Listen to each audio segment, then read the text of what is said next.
All right, so you're thinking about teaching English in Korea. Awesome. That's amazing. Yeah. But before you start picturing yourself in a classroom or like exploring, like bustling Seoul, Mm-hmm. we need to tackle something pretty crucial, Right. finding the right ESL recruiting agency. Yeah. This choice can really set the tone for your whole experience. Yeah. Like where you end up teaching, the Yeah. support that you get, even like, what kind of visa you get. It's true. Picking the right agency can make a huge difference, Yeah. especially if you're new to, the whole scene. Yeah. It's like choosing the right travel buddy for like a big adventure. You want someone who is reliable, knowledgeable, and who like shares your travel style. Exactly. And just like travel buddies, there are tons of ESL agencies out there. So many. So how do we even start narrowing down the choices? Well, before you even start browsing agencies, Like it's that. important to like take stock of what you want out of this experience. Yeah. What are your non-negotiables? Location, salary. Right. Do you need a structured program or are you more independent? Right. For example, let's say you're drawn to the idea of teaching through the EPIC program. Ah, yes, EPEAK. It comes up a lot when researching teaching in Korea. For sure. Can you give us a quick rundown of what EPIK is all about? Yeah, sure. Like, what does it even stand for? EPIC stands for English Program in Korea. Okay. It's a well-established government-run program that places teachers in public schools all across the country. Okay. It's known for offering a decent salary, benefits like health insurance, and a pretty structured support system. Yeah. It's a great starting point for a lot of, first-time teachers. So if you're someone who thrives on structure and wants that extra layer of support, EPEC could be a good fit. Yeah. But what if you're more interested in like the hustle and bustle of a private academy? Mm-hmm. Or hagwon, as they call them in Korea. Hagrons, exactly. They're privately run academies, usually focused on after-school tutoring. They offer a different experience, often smaller class sizes, more flexibility with curriculum, Okay. and sometimes even higher salaries. Oh. However, they can also have longer hours and less vacation time. Yeah. It really depends on your priorities. So knowing yourself, knowing what you want out of this experience is key. Yeah. Now let's talk about the agencies themselves. Okay. I've heard some people say that you should work with multiple agencies. Mm-hmm. Is that a good strategy? It can be. Okay. Working with a few different agencies can definitely give you a wider net and potentially more options. Okay. However, there's a right way and a not so great way to do it. Ooh, I'm sensing a story here. What's the not so great way to work with multiple agencies? Well, I once heard about someone who applied to like 10 different agencies at once. Oh, wow. Without telling any of them. Oh, no. And it created this huge mess, duplicated applications, conflicting information, and a lot of frustrated recruiters. Yeah, I can see how that would backfire. Yeah. It's like going on a bunch of first dates at the same time and expecting everyone to be cool with it. Exactly. The key to working with multiple agencies is transparency. Okay. Let them know up front that you are exploring other options. Okay. This allows everyone to be on the same page and avoids unnecessary confusion. So transparency builds trust and a good working relationship. Yeah. What else should we be looking for when choosing an agency? Mm-hmm. How do we know if they're legit? That's a great question. And honestly, one of the most important things you can do is be on the lookout for red flags. Ooh, red flags. I love this part. Yes. Give us the inside scoop. What are some of those telltale signs that we should run the other way? One of the biggest ones is upfront fees. Okay. A reputable agency should never ask you to pay for processing your application. Okay. They make their money from commissions from the schools, not from charging you before you even get a job. That makes total sense. Yeah. So any mention of registration fees or requests for bank details early on should send up those alarm bells. For sure. What other red flags should we be on the lookout for? Yeah. Another red flag is vague or unrealistic promises. Okay. If an agency guarantees you a specific location or salary, Right. that seems too good to be true. Yeah. It probably is. Yeah. Remember, they don't have complete control over placements. Right. Especially with programs like EPIC. So a little healthy skepticism is key. Yeah. Don't let those like dream job offers cloud your judgment. What about communication style? Yes. Are there any red flags there? Absolutely. Pay close attention to how responsive they are. Okay. Do they answer your questions thoroughly? Right. Do they provide clear timelines and explanations? Yeah. Or do they seem evasive or give you the runaround? It's like dating again. If they're ghosting you Right? or giving you mixed signals early on, Yeah. it's probably not going to get better. Right. And just like you'd check references before a second date, don't hesitate to ask for references from the agency. Okay. Any reputable agency should be happy to connect you with teachers they've placed in the past. So asking for references, checking for upfront fees, being wary of unrealistic promises, and paying attention to communication style, those are some solid red flag detectors. For sure. But let's flip the script. Yeah. What are some green flags? Okay. Those signs that an agency might be a good fit. One of the biggest green flags is transparency. Do they clearly explain their services, fees, and placement process? Right. Are they upfront about potential challenges or downsides? So honesty and openness, even about the not-so-glamorous parts of teaching abroad. Got it. Got it.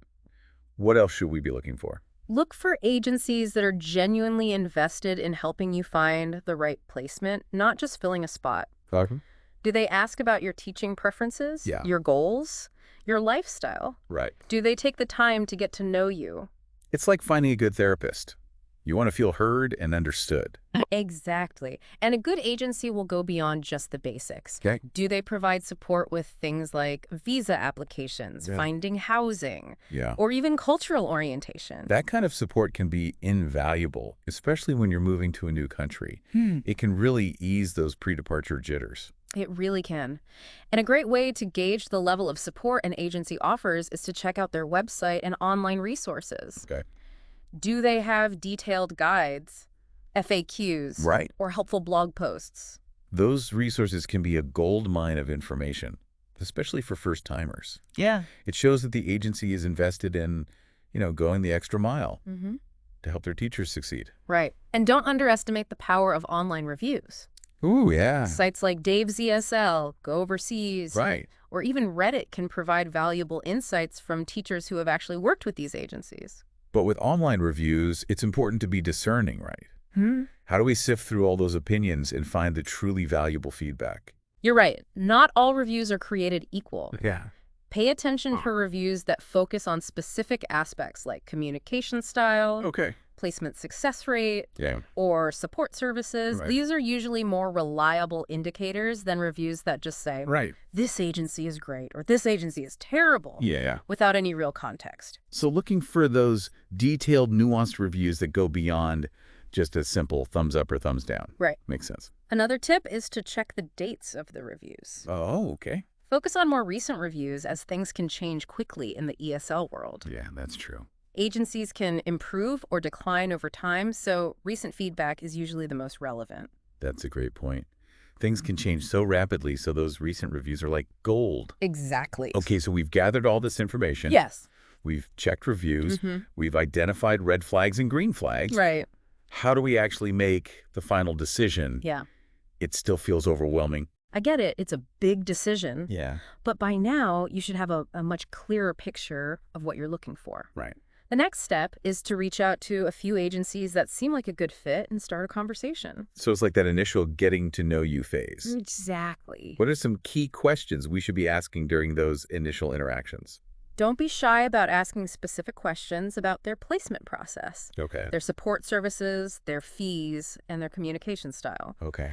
You can even ask for sample contracts Oh, okay. or school information packages to get a clearer idea of what to expect. So basically grill them, ask those tough questions, and get all the details. Exactly. And pay attention to how they respond. Right. Are they transparent and helpful? Yeah. Do they seem genuinely interested in finding the right fit for you? It's all about that gut feeling. Yeah. If something feels off or you're not getting good vibes, trust your instincts. Absolutely.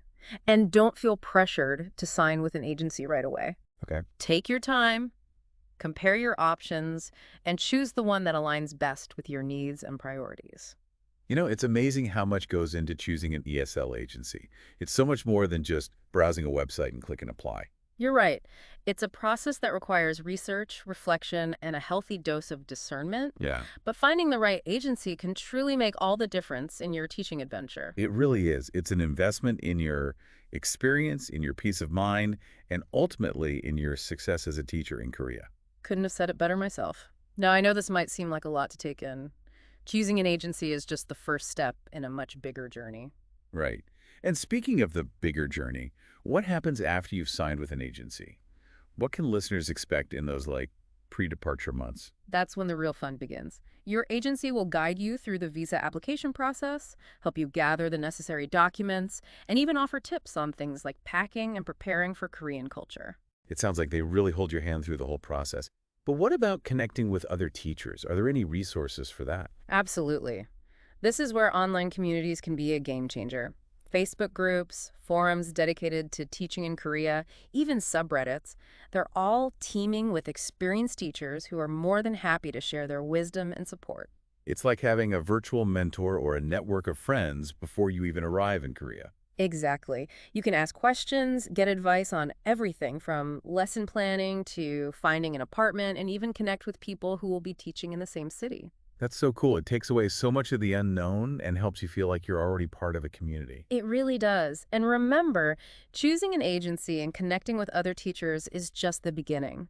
Teaching in Korea is an adventure filled with incredible experiences, challenges, and opportunities for growth. It's a chance to immerse yourself in a new culture, connect with amazing students, and create memories that will last a lifetime. And who knows, you might even discover a hidden passion for kimchi or K-pop along the way. You never know.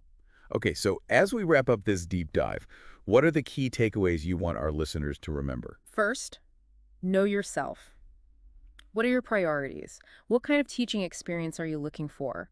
Once you have a clear vision, you can start researching agencies that align with your goals. And don't forget those red flags. Upfront fees, vague promises, poor communication, those are all signs to steer clear. On the flip side, look for green flags like transparency, genuine support, and positive reviews from other teachers. And most importantly, trust your gut. If something feels off, it probably is. You got it. Choosing an ESL agency is a big decision. But with careful research and a bit of intuition, you can find the perfect partner to guide you on your Korean adventure. This has been such an insightful deep dive. Thank you so much for sharing your expertise and helping to demystify this whole process. My pleasure. I'm always happy to help aspiring teachers navigate the exciting world of ESL in Korea. And to all our listeners out there, we wish you the best of luck on your journey. Remember, teaching abroad is an incredible experience that will challenge you, inspire you, and broaden your horizons in ways you never imagined. So go out there, embrace the adventure, and make the most of your Korean experience. We're cheering you on every step of the way.